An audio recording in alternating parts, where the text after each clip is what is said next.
अरे क्या हुआ, परेशान लग रही हो? मेरी परेशानी तो तुम हो। तुम्हारी वजह से मेरी जिंदगी बर्बाद हो गई है। पहले मेरे शौहर को छीन लिया और अब जो बचा कुछ रिश्ता उसको भी खत्म करना चाहती हो। मैंने क्या बिगाड़ा है तुम्हारा? क्यों मेरी खुशियों के दुश्मन हो तुम? अरे वाह, कितने सारे इल्जाम लगा दिए मुझ पर। हाँ, अभी सोचा है मुझ पर क्या बीती होगी? हबीब के होते हुए भी अकेली रही हूं मैं कितना अरसा। शादी करके भी ना हबीब से कुछ नहीं मिला है मुझे, और किसी से कोई शिकायत नहीं की मैंने। हबीब से भी कुछ नहीं कहा, सब बर्दाश्त किया। तुम्हारे पास आई, तुमसे कभी कुछ कहा मैंने? किस मुंह से शिकायत करोगी तुम? हाँ, अच्छी तरह जानती हो तुम जैसी औरतों को शादीशुदा आदमियों को फंसाती है अपनी जाल में, उनका हंसता खेलता घर बर्बाद कर देती है। एक बात याद रखते हो राहिला, किसी का घर बर्बाद करते ना वो खुद भी आबाद नहीं हो पाते। ये इल्जाम तुम मुझे नहीं दे सकती, ये इल्जाम तुम अपने शौहर को दो जिसने शादी की है मुझसे तुम्हें छोड़कर। ये जो बड़ी नेक और अच्छी बनी घूमती हो, क्यों जाने दिया उसे? क्यों करने दी दूसरी शादी? रोक लेती ना। मैं तुम्हें क्या बकवास करी भाभी है? बस काबू रखो, इससे कुछ नहीं बदलेगा, कुछ भी नहीं बदलेगा। सही कह रही है ज़मीना भाभी, ये सब कुछ करने से ना कुछ बदलेगा नहीं। बेहतर यही होगा मेरे साथ इस घर में हंसी खुशी रह लो। मैं तुम्हारे साथ इस घर में हंसी खुशी रहूंगी। भूल जाओ तुम ये बात राहिला। ठीक, फिर जो कुछ भी होगा यहाँ उसकी जिम्मेदार मैं नहीं। ये धमकियां किसी और को दो जाती। तो तुम्हारी खुशफहमी है कि हबीब तुम्हें इस घर पे लेकर आया तो तुम इस घर पे बराजमान भी हो जाओगी। ये सारी खुशफहमियां निकाल दो दिमाग से। गलतफहमियां आप लोगों को है, आप लोग समझते नहीं है। हबीब इस घर का सरबराह है, इस घर का बड़ा बेटा है, तो वो जो भी कुछ कहेगा हमें मानना होगा ना। हबीब इस घर का बड़ा इसलिए है क्योंकि हमने उसे इस घर का बड़ा बनाया। अगर उस अपने ऊपर इतना ही गुमान है ना तो करे, अपना नया कारोबार शुरू करे, नया घर बनाए। किसी दूसरे के बनाए घर पर और उसके कारोबार पर इतनी ताकत नहीं दिखाई जाती।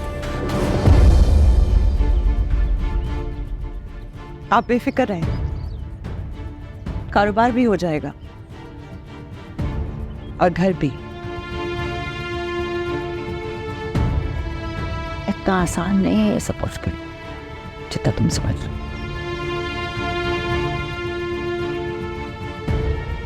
चलो आयशा,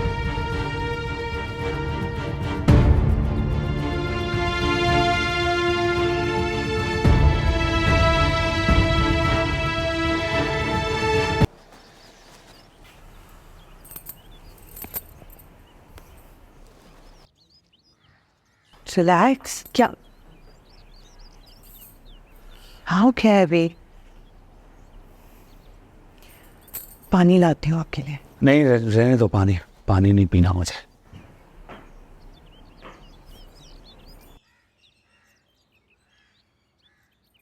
अभी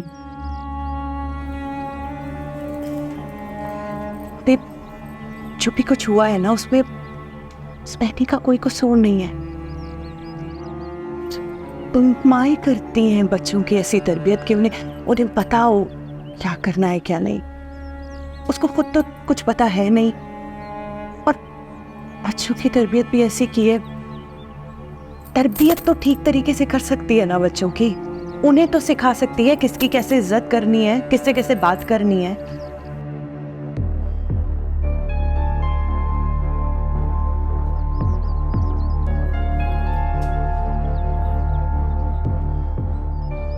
कुछ नहीं आता उस औरत को। अम्मा ने मुझे फंसा दिया यहाँ पर। तो फंसे रहेंगे सारी जिंदगी।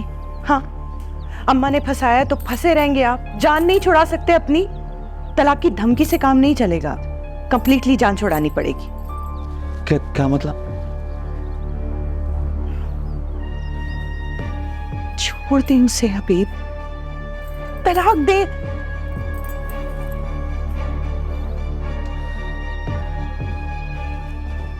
मैंने ऐसी मेरे मुंह से निकल गया था वो, मैंने उसको धमकाने के लिए बोला था। और वाकई भी अगर मैं उसको तलाक दे दूं तो मेरी अम्मा मुझे घर से बाहर निकाल के खड़ा कर देंगी। हमारे यहाँ किसी की तलाक नहीं हुई है, बुरा समझा जाता है इसको। और आप क्या तो दूसरी शादी भी नहीं होती, पर मैं आ गई ना, मैं हूं यहाँ। हाँ, और अम्मा की बात तो करे ही ना मुझसे, सब जानती हूँ मैं, सब देखा है मैंने। अम्मा को ना उसकी हरकतें पसंद है ना उसके हाथ का खाना पसंद है, तो अम्मा के बहाने ना बताए।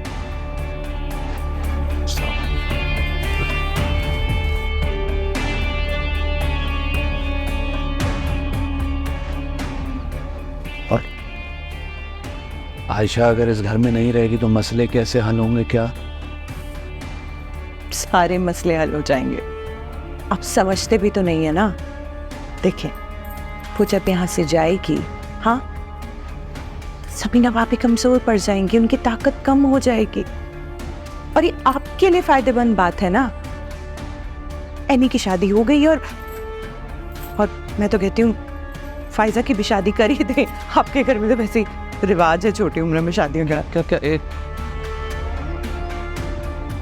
फायजा बहुत छोटी है अभी। पता है मुझे छोटी है, एनी भी तो छोटी ही थी ना, और एनी से 1-2 साल ही तो छोटी है। मैं जब एनी की शादी करा सकते हैं तो फायजा की क्यों नहीं? आपके मसले तो हल हो जाएंगे ना अभी।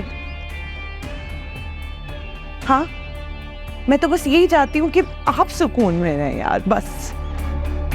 मैं आपको बताऊंगी ना, आप भी बहुत खुश होंगे। आपको पता है ना, मैंने इतनी मुश्किल से पेपर दिए थे और इतनी मुश्किल से मैंने उन एग्जाम्स की तैयारी की थी। मेरे एग्जाम्स इतने बुरे हुए थे, मुझे लग रहा था इतना बुरा रिजल्ट आएगा, लेकिन उसके बावजूद मेरे स्ट्रेट A स्टार्स आए। अम्मा, मैं इतनी खुश हूँ। आप खुश नहीं कहेंगी? सुनना चाहती हो तो सुनो। तुम्हारा बाप मुझे तलाक दे रहा है। तुम्हारा बाप मुझे तलाक दे रहा है। आप भाई, आप क्या कह रही हैं? मैंने तो सुना नहीं? तुम्हें आवाज नहीं है? तुमने जब अपने बाप की अलमारी से कागजात चुराए ना, अगर तुमने उसको वापस नहीं किया, तुम्हारा बाप पे तलाक दे देगा।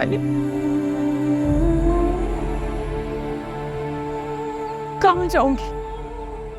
कहाँ जाऊंगी मैं तो कोई है भी नहीं, सहारा हूं। मुझे रुसवा होने से बचा लो। मैं तो कहीं की नहीं रहूंगी। तुम्हारा बाप मुझे छोड़ देगा, मेरी माँ तो वैसी मेरे उस भाई के सहारे पे, और मेरा भाई उस डाइन के बहन के इशारों पे नाचता है। नहीं, मैं तुम्हारे आगे हाथ जोड़ती हूँ, जिंदगी बर्बाद होने से बचा लो प्लीज। मैं तुम्हारे आगे झोली मिलाती हूँ प्लीज।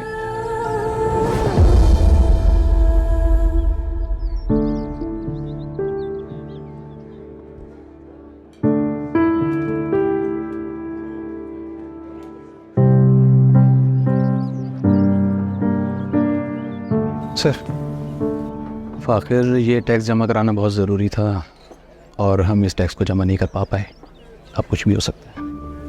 क्या मतलब कुछ भी हो सकता है? ज़रा खुल के बताएं मुझे, क्या क्या मुश्किलात देखनी पड़ सकती हैं? सबसे पहले तो कंपनी अकाउंट सील हो जाएगा और हम इस अकाउंट से कुछ पैसे भी नहीं ले पाएंगे, और हो सकता है कि बाद में इस कंपनी को ताला भी लग जाए और बाद में हमें भारी जुर्माने के साथ टैक्स भी देना पड़े। सही है, समझ आ रही है मुझे चीज़ें, लेकिन इसका कुछ तो हल होगा। एक काम हो सकता है।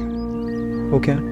टैक्स ऑफिस में मेरे जानने वाले हैं, हम इनके ज़रिए ईमेल करेंगे जिस पर हमें 2 या 3 दिन की मोहलत मिल सकती है, और बाद में हमें जल्द से जल्द टैक्स पे करना पड़ेगा। सही है, ठीक है, आप बात करें उनसे, जो हो सकता है वो तो करें पहले, फिर जैसे ही मुझे फाइल जोड़ती है मैं टैक्स जमा कराता हूँ।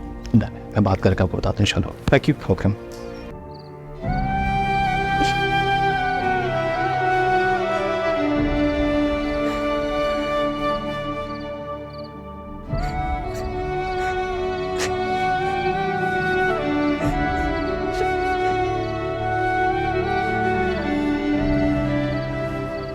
क्या हुआ, क्यों रो रही हो?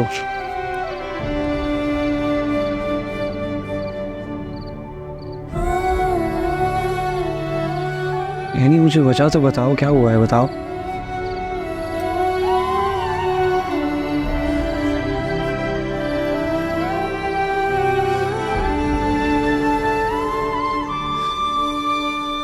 रिजल्ट बहुत अच्छा आया मेरा।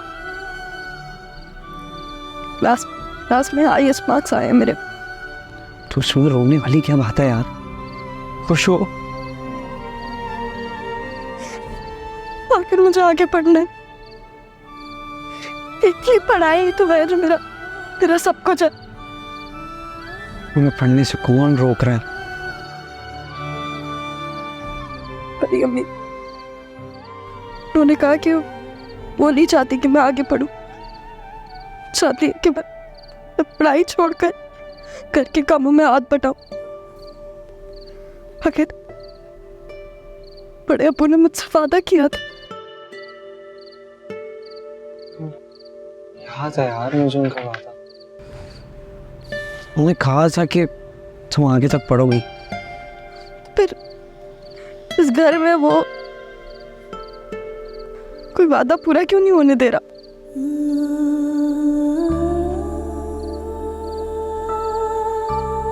जवाब दो मुझे फकीर।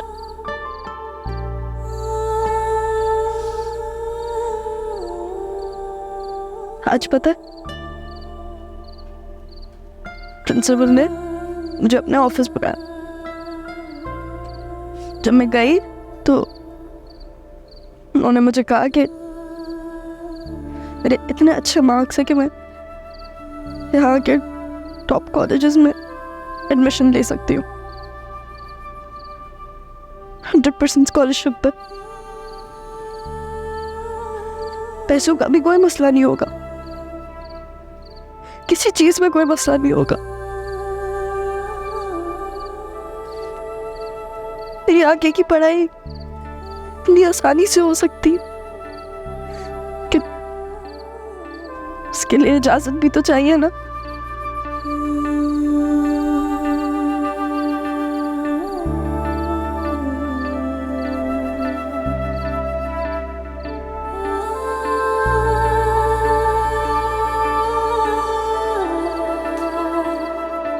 एक बात बताओ, मैं मर गया हूँ क्या? कैसी बातें कर रहे हो?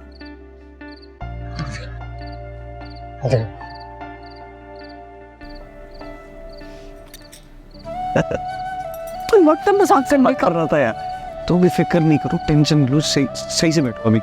रियली रोने धोने से कुछ नहीं होता।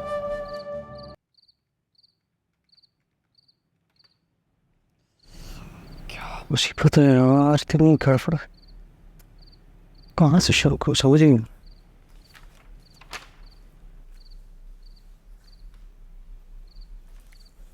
सारी चीजें क्यों फैली हुई हैं? क्या बताऊँ यार तुम्हें, इतनी परेशानी है कसम से। थोड़ा सा टाइम मिला टैक्स जमा करवाने के लिए, लेकिन मसले ख़त्म ही नहीं होते हैं।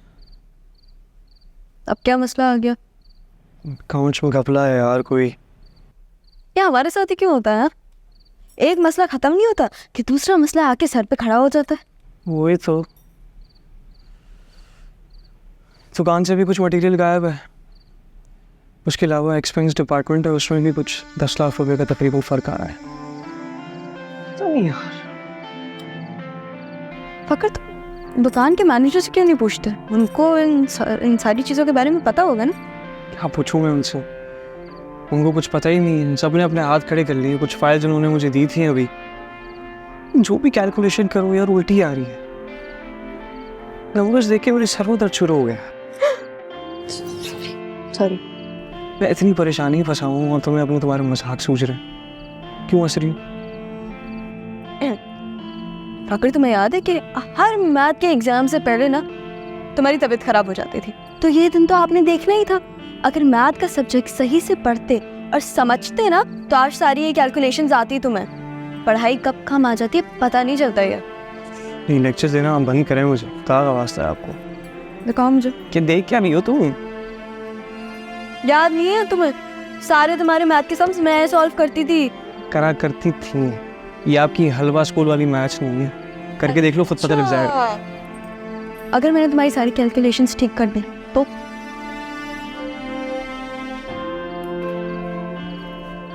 तुम्हें मैं जीनियस मान जाऊंगा अगर तुमने कर दी नहीं। दिखाओ। करके दिखाओ मुझे।